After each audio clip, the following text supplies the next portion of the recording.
I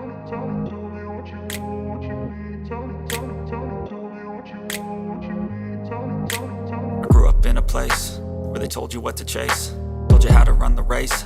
Every move was on the page, but I didn't like their way. Had to fight and misbehave, had to find a way to change, had to leave to find my way. Hello everyone, good day to you all. Hopefully you are enjoying your life together with our pets. So today we'll be discussing about how to restore your inbreed Guppy Fish pattern or color and bring it back to its original pattern.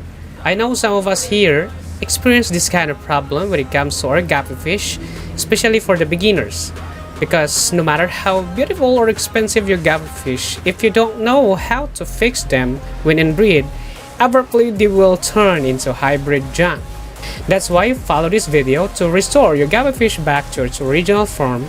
But before anything else, if you are located at Davao region, I would like you to visit Pet Safari at any Gaisano Mall branches, for they are offering a wide range of all pet foods, pet accessories, medicines and supplements, even pet grooming, and this store is the biggest pet shop in the town, where you can find anything about our pets' needs, and they even supply aquascaping apparatus with different kinds of pet fish, even imported ones.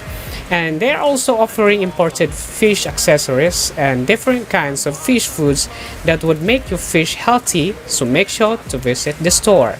Thank you so much. So now let's jump into the video. There are many fanciful varieties of guppies with proprietary strains being offered at almost every online site.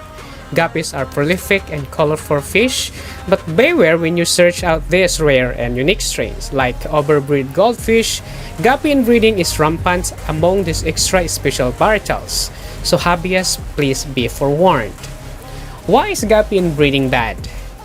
Inbreeding, no matter what species, occurs when genetically similar animals are crossbreed multiple times in order to get certain external characteristics.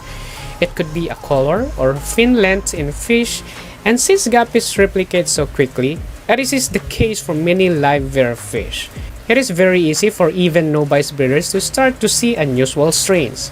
However, in trying to get a particular external appearance, other inbreeding problems start to occur. What problems does inbreeding create? As with most forms of inbreeding, selection for particular traits comes down to DNA and genes. Dominant traits will appear most frequently, with recessive genes only making an occasional appearance. These recessive genes are responsible for the unique or rare characteristics that are seen in certain guppy lineages. However, there are more congenital problems carried by recessive genes, including growth and immune function. This leads to an increased incidence in early death for these custom breeds. Problems with inbreeding is seen in certain dog breeds or fancy goldfish varieties, or even in guppy fish. We often see fancy goldfish such as Ranchos and Urandes with their little hunched, stocky bodies, unable to have a normal buoyancy function due to their breeding. They may be pretty and cute, but selecting for external appearance has significantly hampered their swim bladder function. However, we all know that the most of the strain developed or originated from inbreeding method. Danger on inbreeding will only occur if you didn't introduce new blood to them for a long time, or should I say you've just kept them on a community tank for a long period of time without using line breeding, an outcrossing method, or crossbreeding method, making the new strain strong. Inbreeding is the method by which a breeder attempts to purify his strain of guppy. For example, make the genetics homozygous. This means that all the siblings tend to look like their parents. When employing this method, one usually breeds brothers to sisters, or we call that sibling to sibling, son or daughter to mother or father, just like backcrossing. The best method will depend upon your strain characteristics, genetics, and the quality of the inbreed characteristics they possess. Since sibling to sibling and backcross methods tend to purify the strain and set genetic characteristics, you have to be extremely careful that your strain possess mostly wanted characteristics, and that the strictest of inbreeding won't concentrate unwanted characteristics as well. Do not use parents with flaws in color and shape when breeding for those particular features. because size tends to be lost when inbreeding too closely or too much, as what the following videos shown. As what you can see, their color and pattern are deteriorating, like our blue tupas here. The males already have red stain color and producing other traits, more probably on their color and pattern. In nature, breeding parents are the most hardy and fertile of the strain overall, and over time, of course. If your chosen method is leading you astray from your primary objectives, be astute enough in your observation to catch the problem early and make the necessary adjustment to your breeding program. Always stay focused on your goal. Do not use inbreeding as the sole method of strain or line maintenance. If your line is straying away from the set objectives, you may be picking the wrong parents. Backcrossing may be necessary to re-inject the desirable genetics lost on one line, but possibly remaining on the other. And of course, keep records both mental and written, but also be especially observant. So what we're going to do today is to bring back their original color, which is the blue tupas color. Of course, as what I always advise when having a guppy fish, first of all, you have to create line 1 and line 2 with a certain strain that you have for future outcross. This will you maintain the purity of your guppy fish pattern and color. So now we are using line breeding semi-outcrossing method. So here from line 1 tank, we need to find potential male and pair it with a potential female from line 2 tank. We need to select 2 pairs and make sure that the female is a virgin kind of female to avoid any unwanted results. The inbreeding principle can be used to maintain set lines of a certain color strain. You should always try to maintain at least 2 lines of the same strain that are related, and always keep in mind that the most difficult characteristics to fix or maintain in a strain is not their size. That is commonly misunderstood by many hobbyists who inbreed too closely for too long.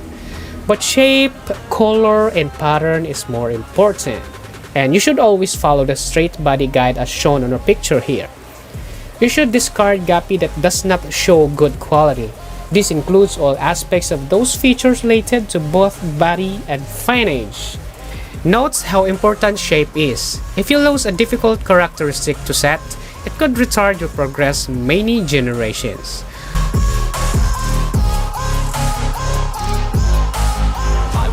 Run away, I don't have to plan it. I can go change my fate, you won't understand it. All alone, that's okay. People, I can't stand them. They don't want me to change, keep me where I'm standing. And I don't wanna be where I am. And I want something more, take a chance. It could be possibly my last dance, my last dance. I don't wanna. So in here, this is just only an illustration. For example, we already have 2 breeders here as line 1 and line 2.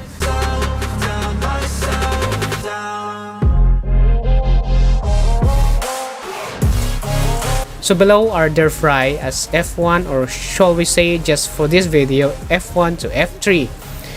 And always do the future selective breeding by selecting the potential pair with the best color, pattern, body shape, caudal, and dorsal fins, and do this continuously until you've reached the good result that you want.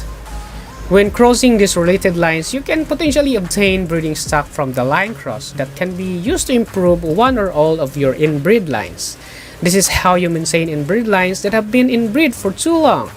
Maintaining separate lines can be potentially improve many aspects of color strain.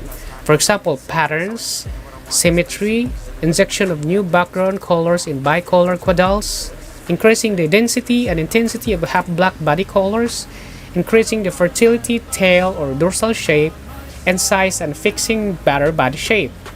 In strains which cannot compete with show winners like this with bleeding caudals such as HBAOC, NSB Yellow, and HB Pastels, you can remove the bleeding colors by careful choice of parents, or gradually clean up the strain in incremental steps of progress by using line breeding and crossbreeding method.